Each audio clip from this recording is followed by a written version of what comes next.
Kita kembali menyaksikan breaking news. Kalau tadi di kabar terkini Anda sudah lihat salah satu kejadian yang ironis menjadi tragedi, bahkan niatnya awalnya baik membagikan bantuan kepada sesama, kepada yang membutuhkan menjelang hari raya. Tapi malah terjadi seperti itu, bencana malah menjadi masyarakat ada juga yang meninggal dunia. Nah, ini juga pelajaran bagi kita karena terus terang Ustadz, tradisi memberikan sedekah ini ataupun juga sembako gratis atau apapun itu memang menjadi salah satu tradisi yang juga banyak dilakukan di berbagai daerah, terutama menjelang hari-hari besar termasuk juga Hari Raya Idul Fitri ini.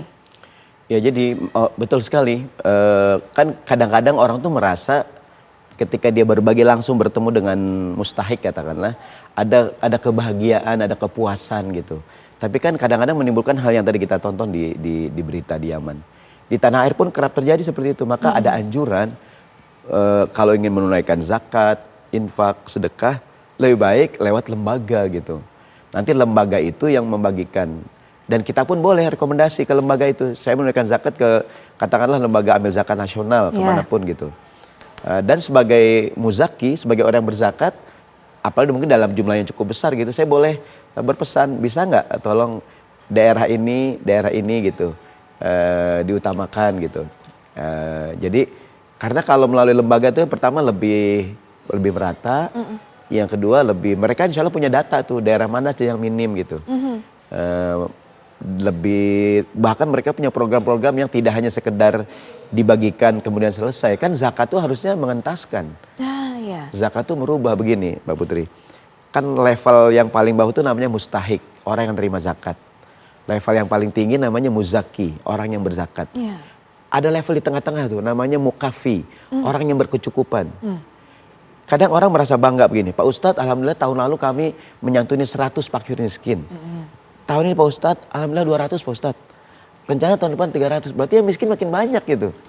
Harusnya kan tahun lalu 100, tahun sekarang tinggal 50 Pak Ustadz. Karena 50 udah berubah naik level dari dia mustahik menerima zakat. Dengan menerima zakat, kemudian mungkin dia dibina secara ekonomi, diarahkan, dikasih pinjaman modal lunak dari lembaga zakat, dibina. Tahun depan naik level jadi mukafi. Mukafi itu orang yang berkecukupan, dia belum bisa bayar zakat, tapi juga udah merasa cukup. Saya terima kasih udah nggak usah nerima zakat, tapi saya belum bisa bayar zakat. Dibina tahun depan naik level lagi. Bukan hanya dia tidak menerima, dia sudah bisa menjadi bayar zakat. muzaki. Bahkan mudah-mudahan bisa bayar pajak sekalian. Amin. Gitu. Baik, dan pemirsa kita akan kembali lanjutkan perbincangan Pak Ustadz. Tadi sudah disinggung mengenai zakat fitrah. Ini juga menjadi salah satu hal yang harus dikeluarkan oleh umat muslim di masa Hari Raya Idul Fitri ini. Mungkin juga bisa diberikan pentingnya, apa juga manfaat yang akan bisa kita dapatkan ketika kita mengeluarkan zakat fitrah. Ya baik. Di Quran tuh, di Al-Baqarah 183, 84, 85, itu di Quran Allah berfirman walitukmilul iddata walitukabbirullaha ala mahadakum. Itu ada sempurnakanlah ibadah puasa kamu. Termasuk menyempurnakan ibadah Ramadan kita dengan cara mengeluarkan zakat fitrah. Zakat itu ada dua, zakat mal dan zakat fitrah. Dua-duanya wajib. Kadang orang bingung nih, zakat fitrah itu hanya untuk fakir miskin di bulan Ramadan. Agar fakir miskin bahagia di hari raya. Kalau dua zakat mal tuh bayarnya boleh kapan saja, nggak mesti Ramadan. Walaupun orang kadang cari momen Ramadan mungkin pahalanya besar gitu. Jadi kalau yang bulan Ramadan namanya zakat fitrah. Wajib semua orang yang bertemu dengan Ramadan harus mengeluarkan zakat fitrah. Apa tujuannya? Agar hari raya fakir miskin juga ikut berbahagia gitu. Namun ada yang namanya zakat mal. Zakat mal itu zakat perdagangan, peternakan, pertanian, termasuk sekarang orang mengenal zakat profesi gitu. Jadi tiap saya mendapatkan gajian, kalau cukup nisabnya saya harus mengeluarkan zakat mal 2,5%. Nisabnya adalah? Nasabnya kalau tidak sekarang 5 juta rupiah. Yang punya gaji 5 juta rupiah dia harus menunaikan zakat 2,5%. Gitu. Berarti kalau gajinya katakanlah 10 juta rupiah, tiap bulan dia keluarkan 250.000. Yang dibawa pulang 9.750 udah bersih gitu. Karena gini, saya udah bayar zakat Ramadan. Yang di Ramadan zakat baru zakat fitrah aja. Betul. Sementara bisa jadi orang belum bayar zakat, tapi dia bukan berarti bukan gini. Kan ada zakat, infak, sedekah. Orang rajin mengeluarkan infak, rajin mengeluarkan sedekah, tapi dia tidak meniatkan buat zakat gitu.